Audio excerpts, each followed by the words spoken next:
J'ai souvent eu du mal en amitié. Pas parce que j'aimais pas les gens, bien au contraire, mais parce que je ne m'aimais pas assez pour pouvoir aimer correctement l'autre en retour. Je savais pas exprimer quand on outrepassait mes limites et, comme je l'ai dit, je les connaissais même pas, mes limites. Je réfléchissais beaucoup, beaucoup trop, à me faire des nœuds dans la tête. Comment me voit l'autre ? Qu'est-ce que je représente pour elle ? Pourquoi je préfère être dans une situation inconfortable plutôt que de prendre le risque de me retrouver seule ? Puis vient le moment où on s'enferme un peu plus. On afferme un peu plus nos envies, nos besoins. Ces envies et ces besoins qui grandissent et évoluent en même temps que nous. Je réfléchis toujours à mes relations aujourd'hui, mais beaucoup moins qu'avant. Et je me suis rendu compte de quelque chose. Tout est une question de perspective. Pour être honnête avec toi, au lycée, je me voyais un peu comme le boulet, la pièce rapportée. Elle est là, elle apporte rien à la dynamique du groupe, mais bon, elle fait pas de mal, alors elle est là, elle reste.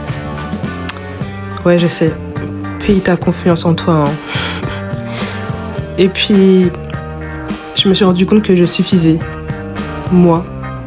J'avais juste à être moi, en fait. Pas besoin d'être quelqu'un que je ne suis pas pour contenter les autres. Pas besoin de devoir prouver que j'en ai de la valeur.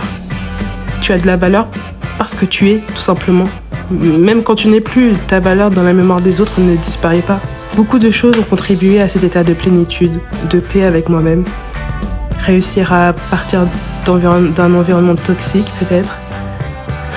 Le développement du lobe frontal, sans doute. En 2015, je rentre au lycée. En 2015, je rencontre des personnes.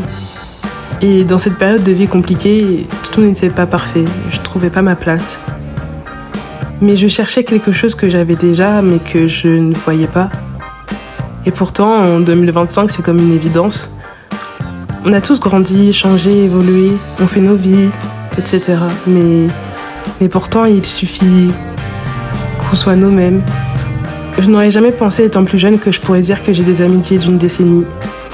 Et je suis très reconnaissante que cette amitié d'une décennie soit avec eux.